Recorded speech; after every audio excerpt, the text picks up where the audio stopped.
Welcome at Ask the Professor. This is already part 2. Hopefully you really enjoyed this course with the community, and I see really interaction in the forum and also 4 questions for today. So I like to go on with these 4 questions, and please keep on and keep the spirit high to go on with this sending posts or remarks or ideas. You can also start your own topic, why not? So I really like to go on the first question. The first question I got from you was about heat in relationship with continuously welded track. And that's exactly what is also a system, is a balance. How do you make the right choice?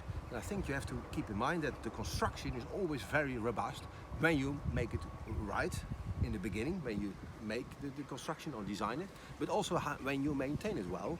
And when you have to replace parts, you have to do and act on certain rules, otherwise continuously welded track will not perform as you expected. Especially when you make some changes, for example, and renew some rail, or when you do renewal of ballast. That kind of things you have to be very keen on, and you have to make a lot of a short list of checkpoints how to do it. It's a system, so when you disturb the system you will get some reaction, and mostly you get buckling or other things you don't like while you have operation trains over there. So therefore you need extra tools, extra assets, and an expansion joint, for example, is needed when you make some big changes in the construction, like you go to a bridge, you have a transition zone, or you have a switch, or level crossings, all kinds of things. You need to know exactly what you're doing, and then you can use this expansion joints. Normally, when everything is welded well, and you have one straight track, even with curves, no problem, you can weld everything together without any problems. But be aware when you do some changes, but don't care about the differences in temperature, because when your construction is good, you have no problem at all, and good luck with the operation. Another nice question was about embedded rail and continuously supported embedded rail. And I think then you have a different system, as I already told. So you have another system with other characteristics, and therefore you get different behavior. And for example, when you have a sharp curve and you have an embedded rail continuously supported, it doesn't make much difference, I think, when you have just normal ballast track, because you go with the flange, you're scraping against the legs of the rail, and then you have side wear, for example. And of course, when it is continuously supported or not, it doesn't make that much sense. I think when you look at the running band and just on straight track, and you have traction control or less or more, that could be helpful or not. And that's also depending on the system. So the rail is a system, but also the train running up has its own characteristics. And when you have your eigen frequencies, you can get some problems, and then it will vibrate and you get more corrugation, for example. So it's not so easy to say, okay, this is better as another system or construction, because it's always a system, and the system you have to look on all effects and all parameters to make the best choice. What is harmful for this, and does I like this?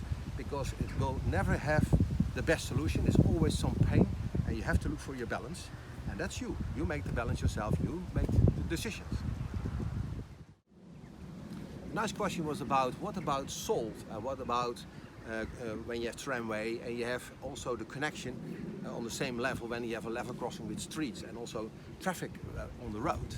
So then mostly when it is winter time, you get and you stray out salt to get problems like slippery track on the road. You also get this salt in between your rail construction or in the tramway where you have when you have this rail, and therefore you could get some problems as well, because you have not so nice ingredients. Because when you look at water, you have salt and you have a current because of the electricity you need, and also the return of the current go to the energy station. That means that you have a battery, and when you have a battery you get corrosion. Mostly you get the corrosion on the foot, but when you have, for example, embedded rail or integrated rail with the road, you don't see the problems on the foot side, because it is inside the construction. It's not easy to see by monitoring by eye, okay, do I have a problem here? Have a corrosion problems, yes or no? Mostly you have problems after a few years, so you have to break open the construction, check, and that's it. Another way for monitoring could be guided waves that you could use use this system to go along the rail, see what is the smallest cross section, and then you can also calculate how much corrosion you have on the foot. But that's another technique, and then you can look that for to specialized people who can do that on the job on your side when it is necessary. Another question was about what about the problems you have on the rail, and is that also problems on the track side?